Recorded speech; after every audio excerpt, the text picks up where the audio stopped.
Hi guys, welcome back to the channel.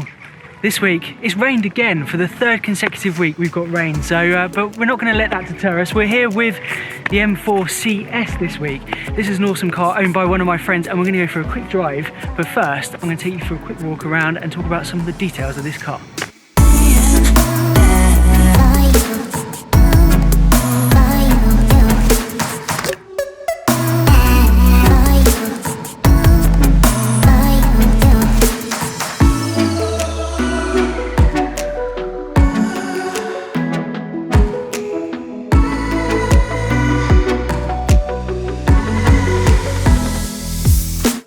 What an awesome car. Hi Ant, how you doing? All right, mate. Good to see you, bro. Good to see you again.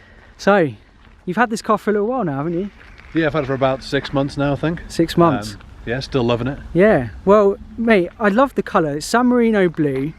Now, this was supposed to be limited just to the CS, but I think we've seen it on a few other cars now. Yeah, I've spotted a couple of other M4s knocking around in it, which is a bit disappointing because yeah. it was the colour that drew me in initially. And how many colours were there? Just 2 colours? Was There's the grey and the blue? Yeah. Okay, cool. So where this actually sits, this sits between the M4 competition package and the more extreme track focused GTS.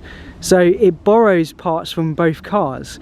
So if we walk around and talk about some of the details, we can sort of point out what parts have come from what. So this sits right in the middle of the 2 cars, and I think the most notable part is that bonnet, because that's full carbon. Yeah, full carbon fibre, yeah. And it's got the intake on. Yeah, and so this has come straight from the GTS, and if you look underneath, it's, I mean, we'll flip it up now if that's okay, yeah. And we'll have a look underneath, and you'll see how amazing this bonnet is.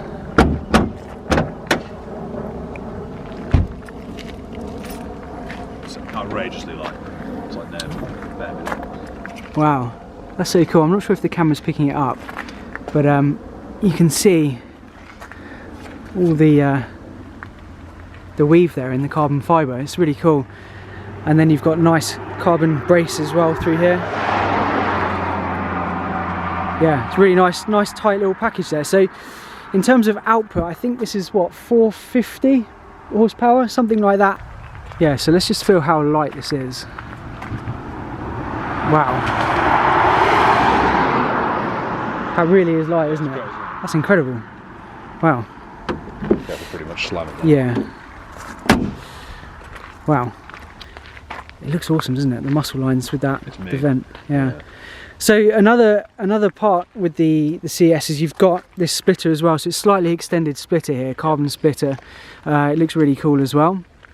And then we don't have the carbon ceramics on this, but I think we've got 19s on the front and 20s on the rear. So it's 19 by 9s on the front and 20 by 10s on the rear. So it just makes it a little bit more agile, a little bit more pokey. And then what tyres have you got on there as well? You got the Michelin Pilot Super Sports. Okay. Yeah, so I was reading before I bought it, so that the car was obviously designed to go around the Nürburgring ring as quick as possible. Yeah.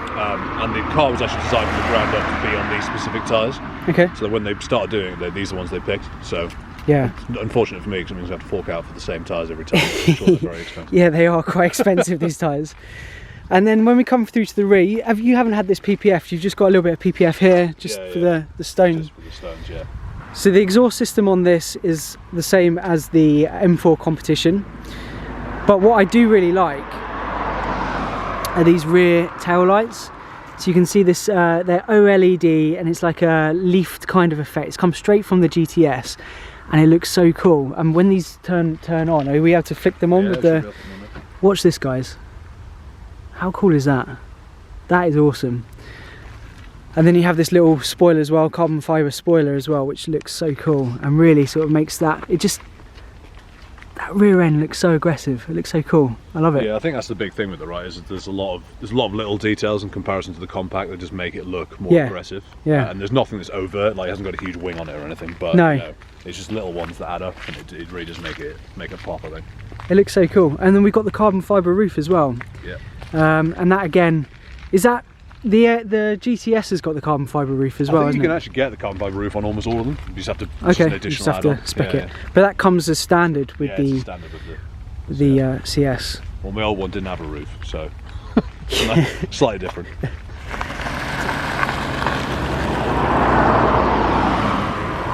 Okay.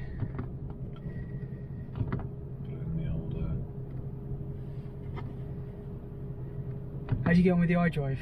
I don't mind it. I mean, to be fair, I pretty much only just connected to Apple. Okay, yeah. That's all I ever do. It's touchscreen as well, I think. Yeah, it is, yeah. It's a bit weird, it's like just a bit too far away. Even for you, it's just like, can you imagine me? I'm miles off. You have to be like, and I think, oh, you don't really want to it's do quite, that. Cool. Let's see what this thing sounds like. Obviously, like I said, it's been raining, so... And this thing is quite loose anyway. Oh yeah, it's proper loose. Sounds great. It does sound nice. And they were saying that again, because the old M4s, they pumped all the artificial noise in, didn't they? Because they don't do that with this one. Yeah, this has got no artificial noise in, which is good. Because we've got cardboard doors. Yeah, I still can't get my head around these. I like them, but I feel like I could just punch them and just it's just like cardboard. So straight away you can feel, compared to just even the competition, it feels a lot more agile. Yeah, it is, and I think it's just a lot, like I said, because it was built from the ground up to kind of go around the track. It's just, it feels a lot more balanced. Yeah. And I think when I spoke to you about it last time, I said the big thing for me is, I mean, they're all obviously there's a BMW, M series, so it's it's tail happy. They all are, but it's kind of like, although it is tail happy, you feel a lot more in control when it is kind of kicking out. You don't ever feel like you're gonna fly off into a bush. These roads really test the car like this as well, because the thing with the competitions, it struggled to get the power down on these bumpy, undulating roads, whereas this feels a lot more direct. It feels more planted. Yeah, and I think it's, we were saying before, part of it's obviously the fact that it was designed for these tyres specifically, but then with it having the bigger wheels at the back, I just think you get that slightly more grip. Do you keep much an eye on the miles per gallon and the efficiency of it? Yeah, so it's pretty bad. Yeah, I thought it would be. I think, let's have a look at what it's saying now. It's normally around 17 miles per gallon. 17, okay. Yeah. But it's all dependent on how you drive it. I mean, if you whack it into comfort mode, then you can bring that right up. I expect you can probably get about 25, 26 then. Yeah, and to be fair, I think part of it's just because I don't do very many long drives in it. So, I'll normally drive it for like 15, 20 miles. So you're never going to get great miles per gallon. And they're 20 miles that you've got a smile on your face all the way. Exactly. Well, I drive in sport mode every day, so why do I want to drive in comfort? And I like the fact that you've got individual control as well over, so you can do throttle control, suspension, and steering as well. And you can map those to the two buttons as well. So it's got an M1 and an M2 button, so you can basically set it up however you like it. Which is good, because then I've kind of manually adjusted it to how I like it. I normally drive it in M1, which is kind of like a bit wild, but nothing mental. But yeah, you can obviously turn off the traction control and stuff if you want to, or you can, I think, mid-turn it off as well. Yeah. But like I said, it's pretty tail happy anyway, so I haven't had the audacity to try it on with no traction control yet. The other thing as well, you don't really get much of a drone from the exhaust. No, I thought there was going to be more of a prominent drone from that exhaust, but there's not. No, driving around like this, very sedated. It's a nice car to be in. Yeah, and I've got it in, and I said I've still got it in M1, so if you knocked it back down, it's pretty quiet. I'm sure it's not quiet outside. That's RS6 then. Yeah. You see that? Just looking around, it is very track focused. It's quite minimalistic. They've stripped back on a few things. Yeah, no, I think it's great because, like I said, they have stripped it down in terms of the interior. It looks more stripped down, but you haven't really lost any of the mod cons that you want if you're going to be doing a long journey, right? So you've got the iDriving systems there, got my connection to Apple Play, you've got decent heating, Bluetooth audio is good, the speakers are decent enough, and yeah, I think it's pretty nice. And I like the fact that they've kept it analog as well with the speeder and the revs. As much as I like digital displays, and I'm a big fan of the Audi interior and Mercedes interiors, I think BMW are maybe slightly behind on the interiors, my personal opinion. I agree as well. But I do like seeing an analog display, and I see less and less of them. So when I do see them, I'm like, oh, that's nice. Yeah, no, I agree. I think especially like when you're talking about the car, like you said, when it's kind of a track-focused car, I think it looks quite nice, and you kind of want a bit of a reminder of where we've come from. Yeah. I think you go one way or the other. I think this one obviously they've kept the analog display in it, and I think you either do that or you just go completely like futuristic. Whereas I think even the middle, it kind of feels a bit like every other car, and it's nice to have it a bit different. And then the steering wheel, it's a big talking point. Some people say it's too thick. Yeah. You're a big guy, so you're like a giant compared to me. I've got giant hands, so it's alright for me, but I can imagine for normal sized human beings it might become somewhat of an issue. To me that's like a tree trunk. Yeah. I don't think I could get fully around that, but it looks cool. I like you got the M Sport stitching in it as well, it's really cool. It's a nice interior, it's nice and comfortable to be in. I'm still a little bit undecided on the door cards. To me they feel like you could break them at any moment. Like, yeah, they do feel, they're bizarre. They're probably the most bizarre thing of the interior.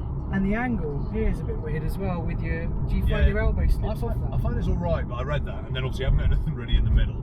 So when I did my first long drive in it, like all the way back up to the northeast, and I thought, right, this is the test, because it isn't going to be outrageously uncomfortable.